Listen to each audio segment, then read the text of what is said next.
Hello friends, welcome again in super G K trick. आज के video में हम मैथ के ट्रिग्नोमेट्री के बहुत ही महत्वपूर्ण टॉपिक ऊंचाई और दूरी के बारे में बात करने वाले हैं, जो आपके आने वाले सभी एग्जाम के लिए बहुत ही ज्यादा महत्वपूर्ण है।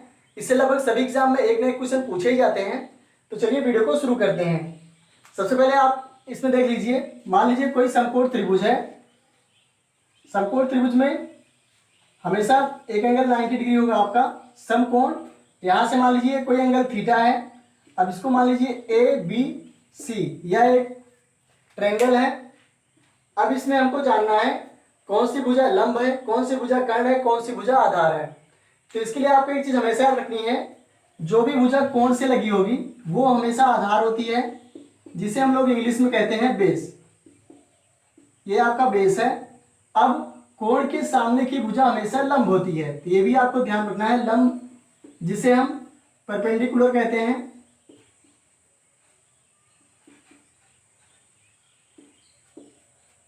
उसके बाद जो सबसे बड़ी भुजा होती है वो हमेशा कर्ण होती है, जिसे हम हाइपोटेन्यूज बोलते हैं। तो यहां से आप लोग इसको देख लीजिए, लंब आधार कर्ण। आपकी हाइट एंड डिस्टेंस के सारे क्वेश्चन इसी बेस पे लगेंगे। इसमें सबसे पहले आपको मैंने बताया हुआ है लाल बटे कक्का।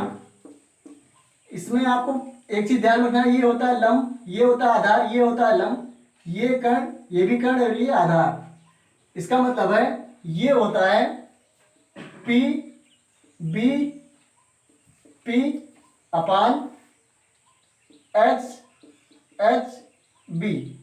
अभी देखिए कैसे होता है, लंब आधार लंब। यहां से देख लीजिए, ये हिंदी में लिखा हुआ है, ये होता है आपका साइन थीटा। साइन थीटा बराबर होता है लंब बटे कर्ण, और कॉस थीटा बराबर होता है आधार बटे कर्ण। टैन थीटा बराबर होता है लंब बटे आधार। फिर इसका उल्टा, यहां से ये है कॉट थीटा, उसके बाद ये है सेक थीटा, उसके बाद ये है कॉसेक थीटा। मतलब कि यहां से साइन थीटा बराबर लंब बटे कर्ण, कॉस थीटा बराबर आधार बटे कर्ण, टैन थीटा बराबर लंब बटे आधार। वही यहाँ पे इंग्लिश में परपेंडिकुलर अपान हाइपोटेन्यूज, उसके बाद बेस अपान हाइपोटेन्यूज, फिर परपेंडिकुलर अपान बेस। यहाँ पे वही चीज सेम लिखी हुई है, इससे आप आसानी से याद रख सकते हैं। सबसे पहले आप हिंदी में लाल बटे कक्का यहाँ पे लिखिए। यहाँ से साइन थीटा बराबर होता है लंब बटे कर्ण, कॉस थीटा बराबर आधार बटे कर्ण, टैन थीटा बराबर होता है लंब बटे आधार, कॉट थीटा बराबर आधार बटे लंब, सेक थीटा बराबर कर्ण बटे आधार, कॉसेक थीटा बराबर कर्ण बटे लंब। पूरी ट्रिग्नोमेट्री के लगभग सभी क्वेश्चन इसी फॉर्मूले पर हो जाते हैं। तो आपकी ये ट्रिक याद रखना है, इससे काफी अच्छे से क्वेश्चन हो जाएंगे। यहाँ से इसको आप नोट भी कर सकते हैं, अगर नोट करना चाहते हैं नोट कर लीजिए इसको। अब यहाँ से आप लोगों को पाइथागोरस प्रमेय के बारे में तो पता ही है। चलिए एक बार देख लेते हैं पाइथागोरस प्रमेय क्या होती है। पाइथागोरस प्रमेय, इसमें होता है सबसे बड़ी भुजा का वर्ग। सबसे बड़ी भुजा कौन सी है? कर्ण है। सबसे बड़ी भुजा का वर्ग शेष दोनों भुजाओं के वर्ग के योग के बराबर होता है। तो ये आपको ध्यान रखना है, ये लगभग सभी क्वेश्चन पे यूज होता रहेगा। कर्ण यानी कि के का वर्ग इक्वल टू लंब एल का वर्ग प्लस आधार का वर्ग, जिसे इंग्लिश में आप लिख सकते हैं H square equal to L. L का मतलब है लंब यानी कि परपेंडिकुलर प्लस बेस। इसको आप याद रख सकते हैं। इसमें आपको यही चीज ध्यान रखना है कि सबसे बड़ी भुजा का वर्ग शेष दोनों भुजाओं की, सबसे बड़ी भुजा का वर्ग शेष दोनों भुजाओं के वर्गों के योग के बराबर होता है। यही आपका पाइथागोरस प्रमेय होता है। चलिए अब आगे बढ़ते हैं। आप लोगों को ये चीज पता ही चल गई है, पाइथागोरस प्रमेय और लंब आधार लंब कर्ण कर्ण कर्ण आधार, यानी कि साइन थीटा बराबर लंब बटे कर्ण, कॉस थीटा बराबर आधार बटे कर्ण, टैन थीटा बराबर लंब बटे आधार, कॉट थीटा बराबर आधार बटे लंब, सेक थीटा बराबर कर्ण बटे आधार, कॉसेक थीटा बराबर कर्ण बटे लंब। अब यही कहेंगे, यही कहिए तो एक एक पॉइंट भी लिखा जाए, लेकिन बहुत ही टाइम लग जाएगा। तो इसीलिए हम आगे बढ़ते हैं अब, क्योंकि हमें चैप्टर स्टार्ट करना है। तो चलिए आगे बढ़ते हैं।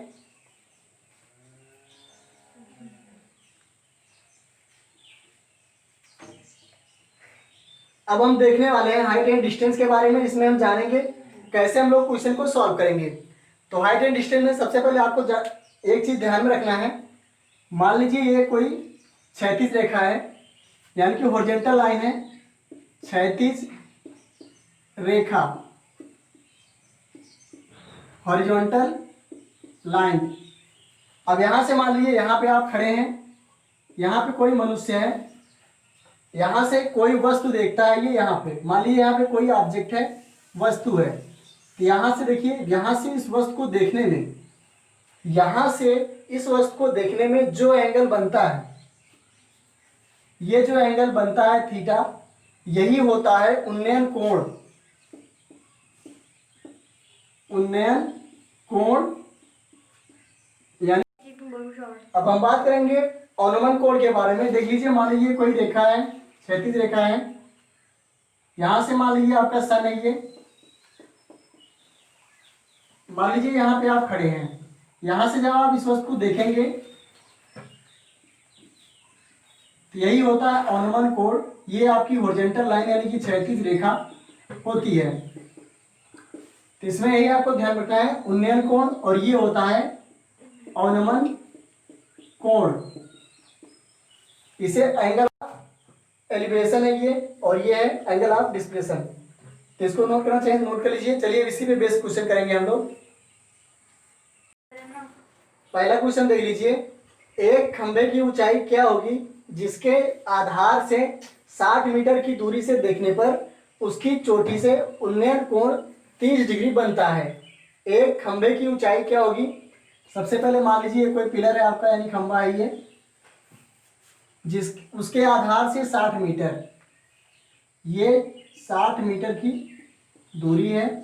यहां से देखिए, देखने पर उसकी चोटी से उन्नयन कोण, उन्नयन कोण यही होता है, ये है 30 डिग्री। तो यहां से आपको बताना है इस खंभे की ऊंचाई क्या होगी। मान लीजिए खंभे की ऊंचाई है h, तो आपको क्वेश्चन के हिसाब से फिगर बनाना है। एक खंभे की ऊंचाई क्या होगी? सबसे पहले आपने पिलर यानी खंभा बना लिया, उसके बाद जिसके आधार से 60 मीटर की दूरी से देखने पर उसकी चोटी से उन्नयन कोण 30 डिग्री बनता है। अब आपको बताना है खंभे की ऊंचाई। तो सबसे पहले आप ये एक चीज आपको ध्यान रखना, देखिए ये होता है लंब, ये होता है आधार। अब आपको मैंने बताया हुआ है लाल बटे कक्का, इसको आप हर क्वेश्चन में यूज करेंगे, किनारे लिख लीजिएगा। अब देखिए लंब, ये है आपका लंब और ये है आपका आधार। अब आप इसमें देखिए कहाँ पे लंब और आधार, लंब आधार आ रहा है साथ में, देखिए यहाँ पे आ रहा है लंब बटे कर्ण, यहाँ पे नहीं आ रहा, आधार बटे कर्ण यहाँ भी नहीं आ रहा, यहाँ पे देखिए लंब बटे आधार, लंब बटे आधार। अब देखिए यहाँ से, अब कौन से एंगल में लंब बटे आधार तक? ये है tan, sine cos tan, tan theta बराबर लंब बटे आधार। तो यहाँ पे लिख लीजिए tan थीटा बराबर लंब बटे आधार। तो यहाँ से देखिए tan थीटा यानी tan 30 degree, tan 30 degree angle आपको पता है 30 डिग्री। यहाँ से लंब, लंब आपको निकालना है h, आधार, आधार आपको दिया गया है 60 मीटर। यहाँ से आप देखिए आधार रखेंगे 60 मीटर। अब आपको पता है tan 30 की वैल्यू होती है 1/√3। अगर आपको नहीं याद है, अगर आपको साइन और कास की, अगर आपको सिर्फ साइन की वैल्यू पता है, जैसे साइन 30 का मान होता है 1/2, यहाँ से आपको पता है tan थीटा बराबर होता है साइन थीटा बटे कास थीटा। मान लीजिए आप एग्जाम में इसकी वैल्यू भूल जाते हैं, तो यहाँ से आपको साइन 30, tan 30 की वैल्यू आपको निकालना है। तो यहाँ से साइन 30 का मान होता है 1/2 और कास 30 का मान होता है √3/2, क्योंकि देखिए साइन कॉस tan इधर चलिए, उसके बाद साइन में आपको जो वैल्यू होगी कास में वही उसका उल्टा होती है। तो जो साइन 60 का मान होता है वही कास 30 का मान होता है, कास 30 का मान हो जाएगा √3/2। तो यहाँ से जब आप इसको सॉल्व करेंगे 1/2 गुणे 2/√3, तो यहाँ से 2 से 2 कैंसिल हो जाएगा, 1/√3, यही आपका tan 30 डिग्री का मान है। लेकिन ये काफ़ी लंबा प्रोसेस है, तो आपको सारी वैल्यूज ध्यान में रखना चाहिए, क्योंकि एग्जाम में इतना टाइम नहीं होता कि हम इसको निकालें उसके बाद इसको सॉल्व करें। ये आपकी प्रैक्टिस के लिए अगर आप 1-2 बार 3 बार 4 बार करेंगे तो आपको याद हो जाएगा। अब यहाँ से देखिए h/60 डिग्री, h/60, अब इसको सॉल्व कर लीजिए। एच बराबर हो जाएगा, यहाँ से देखिए 60 ऊपर चला जाएगा, 60/√3। अब देखिए √3 से अगर आप ऊपर नीचे गुणा कर देते हैं तो कोई फर्क पड़ने वाला नहीं है, लेकिन ये थोड़ा सा छोटा हो जाएगा। देखिए 3 से 3 गुणा करेंगे √3 यहाँ से 3 आएगा। जब आप 3 से 60 में भाग करेंगे तो यहाँ से आ जाएगा 20√3 मीटर। यही आपका आंसर है। अब देखिए तो आपको समझाने में काफ़ी टाइम लग गया, अगर आप एग्जाम में करते हैं तो काफ़ी आसानी से बहुत जल्दी हो जाएगा। बस आपको फिगर में देखिए एक खंबे की ऊंचाई क्या होगी। खंबा सबसे पहले बनाइए जिसके आधार से 60 मीटर, यहाँ से 60 मीटर की दूरी लीजिए। उसके बाद यहाँ से देखने पर चोटी पर 30 डिग्री कोण बनता है, आपका फिगर बन गया। आपको पता है ये लंब है, ये आधार है, किस में होता है, tan में। tan थीटा बराबर लंब बटे आधार, tan 30 डिग्री h/60। यहाँ से 1/√3 h/60, यहाँ से h इक्वल टू हो जाएगा एच इक्वल टू 60/√3। फिर √3 से ऊपर नीचे गुणा कराया गया है, उसके बाद इक्वल टू आ गया 20√3 मीटर। तो यहाँ से आप लोग क्वेश्चन समझ में आ गया होगा, इसको नोट कर लीजिए। ये आपका रफ वर्क है, इसको ध्यान रखिएगा। दूसरा क्वेश्चन है, देख लीजिए। एक मक्खी ने किसी पतंग के धागे को 150 मीटर लंबाई से काट दिया है। पतंग की भूमि से उन्नयन कोण 60 डिग्री है। तब पतंग की भूमि से ऊंचाई बताइए, माना कि धागा तना हुआ है। क्वेश्चन है आपका, एक मक्खी ने किसी पतंग के धागे को काट दिया है। मान लीजिए पतंग का धागा, मान लीजिए यहाँ पे ये है पतंग का धागा, क्योंकि पतंग का धागा तना हुआ है तो ये है पतंग का धागा। यहाँ से ये है, इसकी लंबाई है 150 मीटर। 150 मीटर लंबाई से काट दिया, मतलब यहाँ से कट गया है ये। उसके बाद ये कह रहा है पतंग की भूमि से उन्नयन कोण 60 डिग्री है। ये मान लीजिए भूमि है, ये है 60 डिग्री। तो आपसे कह रहा है पतंग की भूमि से ऊंचाई बताइए, मतलब कि यहाँ से भूमि की ऊंचाई, क्योंकि पतंग है आपका ये कटा है 150 मीटर पे, तो ये है 150 मीटर। अब यहाँ से देखिए ये हो गई आपकी हाइट, ये है आपकी हाइट। अब यही आपको निकालना है, इसको मान लीजिए एच। आपको पता है ये है आपका कर्ण, ये है आपका लंब। अब आप देखेंगे इसमें लंब और कर्ण किसमें आता है। देखिए sine theta, cos theta, tan theta होता है ये। अब यहाँ पे देखिए लंब और कर्ण किसमें आ रहा है, लंब और कर्ण आ रहा है साइन में। ये है आपका साइन थीटा, ये है आपका कॉस थीटा और ये आपका टेन थीटा। तो यहाँ से आपको एक चीज ध्यान रखना है, साइन थीटा बराबर होता है लंब बटे कर्ण। यहाँ से देखिए साइन थीटा बराबर लंब बटे कर्ण। आपको लंब की वैल्यू पता है, यहाँ से है एच, कर्ण है आपका 150 मीटर। साइन थीटा एंगल आपको दिया गया है 60 डिग्री, साइन 60 डिग्री बराबर h/150। साइन 60 अंश का मान होता है √3/2। यहाँ से देखिए √3/2, यहाँ से 150 गुणा हो जाएगा इक्वल टू h। अब यहाँ से h की वैल्यू निकाल दिए, 2 से आप काट देंगे, 2 7 14 2 5 10। यहाँ से आ गया h बराबर 75√3 मीटर। यही हो गया आंसर। देखिए यहाँ से एक बार देख लीजिए इसको। एक चीज आपको हमेशा ध्यान रखना है, यहाँ से इसको नाम दे दीजिए ABC। मतलब इसमें आपको ट्रायंगल बनाने में ध्यान रखना है। जैसे कि यहाँ से आपको एक मक्खी ने किसी पतंग के धागे को 150 मीटर लंबाई से काट दिया। पतंग की भूमि से उन्नयन कोण 60 डिग्री है। तब पतंग की भूमि से ऊंचाई बताइए, माना कि धागा तना हुआ क्वेश्चन में आपको दिया है, ऑप्शन आपको दिए गए हैं। फिर यहाँ से देखिए ये पतंग है, यहाँ से देखिए 150 मीटर की दूरी पर ये कट गया है। अब यहाँ से भूमि की ऊंचाई आपको निकालना है। फिर यहाँ से आपको एंगल दिया गया है 60 डिग्री। फिर आपका ये बन गया। यहाँ से देखिए फिर लाल बटे कक्का से आप इसको साइन थीटा बराबर लंब बटे कर्ण बराबर h/150। यहाँ से साइन 60 डिग्री h/150, यहाँ से √3/2। साइन 60 अंश का मान होता है √3/2 गुणे 150। यहाँ से इसको सॉल्व करेंगे, ये आपका आंसर हो गया। इसको आप नोट कर सकते हैं या तो स्क्रीनशॉट ले लीजिए। चलिए आगे बढ़ते हैं। तीसरा क्वेश्चन है, किसी खंबे के निम्न बिंदु से 100 मीटर दूरी पर स्थित बिंदु से खंबे के उच्च बिंदु का उन्नयन कोण 30 डिग्री है। खंबे की ऊंचाई ज्ञात करें। किसी खंबे के, मान लीजिए एक खंबा है, इसके निम्न बिंदु से 100 मीटर दूरी पर स्थित, निम्न बिंदु यानी नीचे वाला यही है। यहां से देखिए 100 मीटर दूरी पर स्थित, ये आपका 100 मीटर दूरी पर स्थित है। यहां से बिंदु से खंबे के उच्च बिंदु यही है ऊपर वाला, यहां से उन्नयन कोण 30 डिग्री है। ये है 30 डिग्री। अब आपसे पूछ रहा है खंबे की ऊंचाई ज्ञात करें। खंबे की ऊंचाई मान लीजिए यह है। यहां से देखिए ये हो गया आपका हाइट, मान लीजिए ट्रायंगल को आप नाम लीजिए ABC, ये है 90 डिग्री और ये है 30 डिग्री। अब यहां से वही सेम प्रोसेस आपको करना है।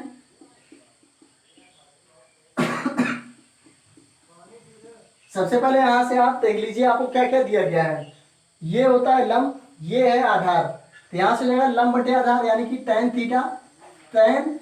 थीटा यानी कि tan थीटा एंगल है आपका 30 डिग्री। यहां से 30 डिग्री रख दीजिए इक्वल टू लंब है आपका h, आधार है आपका 100 मीटर, यहाँ पे रख दीजिए। अब इसको सॉल्व कर लीजिए, ये आपका आंसर हो जाएगा। tan 30 का मान होता है 1/√3 इक्वल टू h/100। h बराबर हो जाएगा 100/√3। यही आपका आंसर हो गया 100/√3 मीटर। तो इसका मतलब आपका ए वाला ऑप्शन सही है। देखिए इसमें क्या किया गया। सबसे पहले हम देखते हैं सबसे पहले हम इसका फिगर बनाएंगे, उसके बाद देखेंगे हमको क्या क्या पता है। तो यहाँ से हमें पता है लंब है ये है आधार।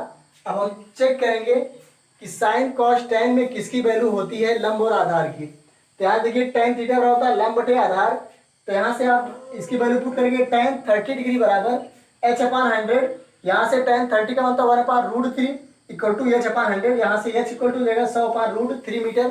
यही आपका आंसर हो जाएगा। चलिए अब फोर्थ क्वेश्चन देख लेते हैं। चौथा क्वेश्चन है आपका 24 मीटर तथा 36 मीटर के उच्च बिंदुओं का एक तार से जोड़ा जाता है।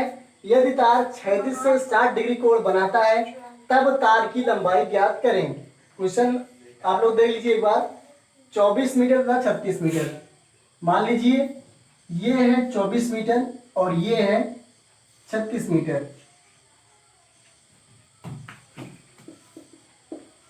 24 मीटर और 36 मीटर के दो तार हैं।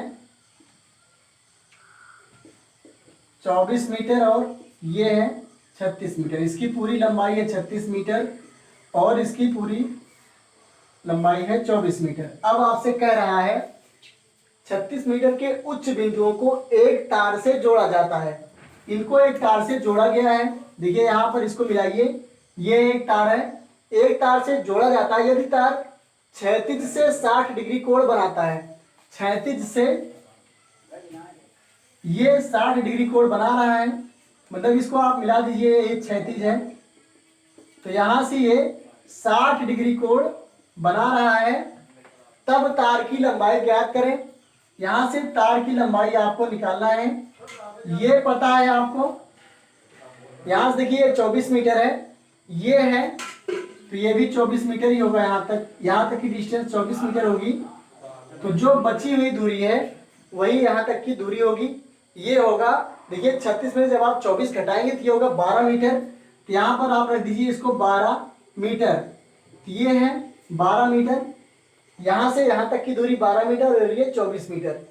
तो देखिए आपको इसमें निकालना है तार की लंबाई, यानी कि ये है आपका कर्ण, ये है आपका लंब। आपको पता है कोण के सामने की भुजा हमेशा लंब होती है। ये आपका आधार है और ये आपका कर्ण है। तो अब आप अपने एंगल में चेक कर लीजिए ये क्या क्या दिया गया आपको। तो यहाँ से आप दे लीजिए इसको लाल बटे कक्का से आप इसको चेक करेंगे। देखिए आपको लंब और कर्ण की वैल्यू निकालना है। लंब कर्ण किसमें होता है, साइन थीटा में होता है। तो यहाँ से आप साइन थीटा आपको दिया गया है, थीटा है 60 degree, sine 60 degree equal to, यहाँ से देखिए लंब बटे कर्ण, लंब है आपका 12 मीटर, कर्ण यानी तार की लंबाई।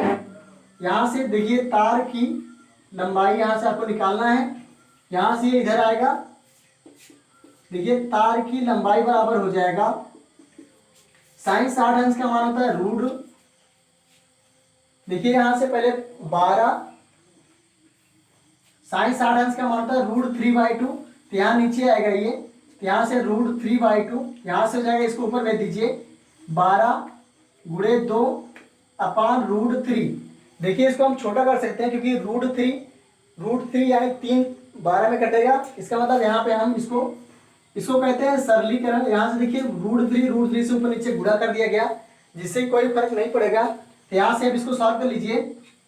यहाँ से हो गया 12 दूना 24, 24/3, ये हो जाएगा 24√3/3, 3 8 24, यहाँ से जाएगा 8√3 मीटर। यही आपका आंसर हो गया। एक बार फिर से देख लीजिए इसको। सबसे पहले आपको चेक करना पड़ेगा, इसमें आपसे कह रहा है 24 मीटर और 36 मीटर के उच्च बिंदुओं। 24 मीटर ये है, 36 मीटर ये 24 मीटर ये है और 36 मीटर ये है। इसके उच्च बिंदु, एक बिंदु यहाँ पे है उच्च बिंदु ये, और दूसरा बिंदु यहाँ पे है। अब इन बिंदुओं को एक तार से मिलाया गया। इसके बाद यहाँ पे 60 डिग्री एंगल बनता है। अब यहाँ पे देखिए 24 मीटर निकल गया, यहाँ से बचेगा 12 मीटर। अब हम देखिए हमें लंब और कर्ण पता है, अब हम इसकी वैल्यू निकाल सकते हैं। sin 60 बराबर होता है, sin 60 बराबर यहाँ से आपको 12 तार की लंबाई यानी कि कर्ण लंब बटे कर्ण। तो यहाँ देखिए तार की लंबाई बराबर हो जाएगा 12 sin 60। sin 60 का मतलब √3/2, यहाँ से √3/2। उसके बाद यहाँ से इसको सॉल्व करेंगे। यहाँ से देखिए 12 दूना 24 √3, चाहे इसको आप 24√3 यहीं से डायरेक्ट रख सकते हैं। उसके बाद √3 से ऊपर नीचे गुणा कराएंगे, तो यहाँ से जाएगा 24√3/3, यहाँ से 3 8 24 हो जाएगा, तो यहाँ से जाएगा 8√3 मीटर। यहाँ से इस क्वेश्चन को आप लोग नोट कर लीजिए। आई होप गाइस वीडियो आपको अच्छा लगा है। अगर आपको वीडियो अच्छा लगा लाइक कमेंट जरूर करें और वीडियो को अपने दोस्तों से शेयर करें। अगर आप हमारे चैनल पर नए हैं तो हमारे सब्सक्राइब कर लीजिएगा और बेल आइकन पर प्रेस कर लीजिएगा। तो मिलते हैं नेक्स्ट वीडियो में।